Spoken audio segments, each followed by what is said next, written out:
we sanitized the compound and we continue. Today is the last block to be done.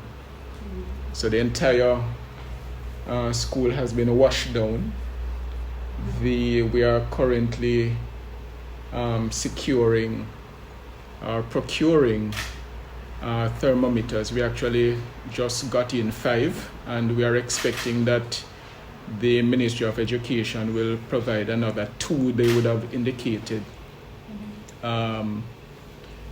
The sanitization stands are going to be erected, or we're doing some makeshift stands we're going to put them at strategic points around the school. So those will be put up in the next few days, since we'll be starting on Monday.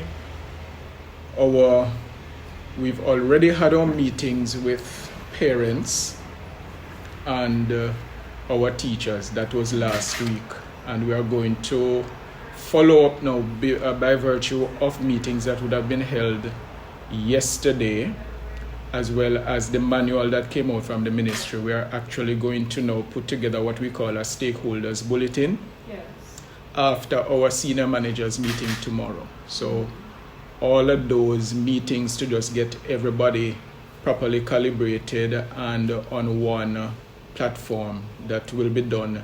Our last set of meetings will be tomorrow. So for Monday morning, we will have our rollout. Of course, we're not doing the full school. We're operating on 3 shifts, 8 to 10. We'll be doing 11 to 12 and 12:30 to 1. So we're not going to have a situation where we have more than, say, 200 students on the compound at any time. And in that managed way, we'll be able to observe physical distancing to ensure that we have the best use of those areas that are better ventilated. So like the auditorium, as you look across the way, the 4th form block, you'll see how well ventilated it is, and those classrooms tend to be bigger than, say, the 5th form block, where we can only hold 9 or 10 students. So as you walk around, you will see the workers doing that.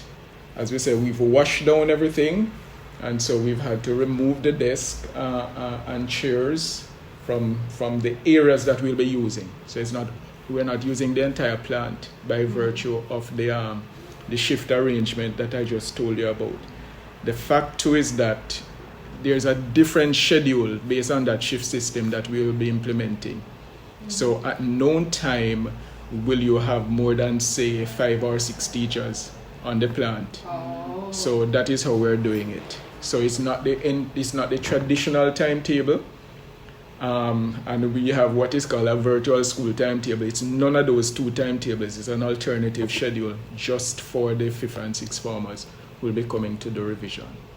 AdMath is the only area of concern right now, because we know that the young men would not have had as much contact with there's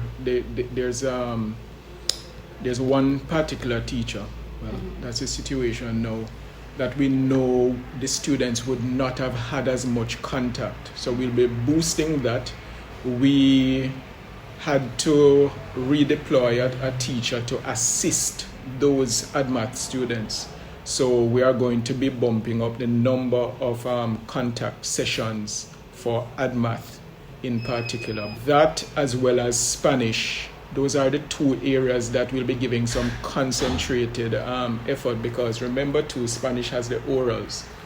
So we have to give them some additional time to do their practice, so that by the time they are ready to literally do the orals, they'll be ready. So those are the 2 areas of concern right now, AdMath and Spanish. All the other areas, as you would have heard, and it's a general thing, that would have completed or will be near completion of the different syllabi. So we are in a good position. We just want to ensure that we rev up our young men again. We want to mitigate against whatever regression would have taken place, and so we should be in a very good place once we are through with them by the 3rd of July.